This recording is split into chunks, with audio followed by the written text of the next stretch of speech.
Hi అండి. సంక్రాంతి వచ్చింది అంటే తెలంగాణలో పిండి వంటలు చకినాలు. చకినాలు అంటే ఇష్టపడని వారు ఎవ్వరూ ఉండరు. అందుకే చకినాలు ఈజీగా చేసుకునే ప్రాసెస్ ఒకటి చెప్తాను. దానికి ముందుగా నా ఛానల్ని సబ్స్క్రైబ్ చేయండి. 2 గంటలు బియ్యం నానబెట్టి వడబోసుకొని బట్టలో ఆరబెట్టుకోవాలి. ఆ విధంగా ఆరబెట్టిన బియ్యాన్ని బాగా మెత్తగా పిండి పట్టించి దాంట్లో కడిగిన నువ్వులు, ఓమ,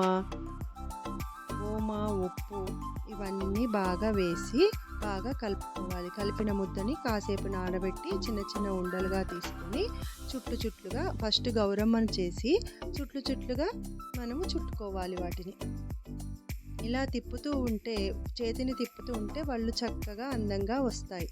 మా ఇంట్లో చకిలాలు ఎంతో అందంగా చక్కగా వచ్చాయండి. మరి ఇలా ఈ విధంగా ఒళ్ళుగా చేసుకున్న చకిలాలను ఒక క్లాత్లో బాగా వేసి చుట్టుకోవాలి. ఆ క్లాత్లో ఎందుకు వేస్తారు అంటే దాని తడి అంతా పీల్చుకుంటుంది. పీల్చుకున్న తర్వాత మనము కాసేపు ఆరనివ్వాలి. ఆరిన తర్వాత వాటిని మనము ఒక ప్లేట్ పైకి తీసుకొని వాటిని గోలించుకోవాలి. ఈ విధంగా చక్కగా ఒళ్ళు ఎంత చక్కగా వస్తున్నాయి చూడండి. మనం ఎంత బాగా పోస్తే అంత చక్కగా వస్తాయి.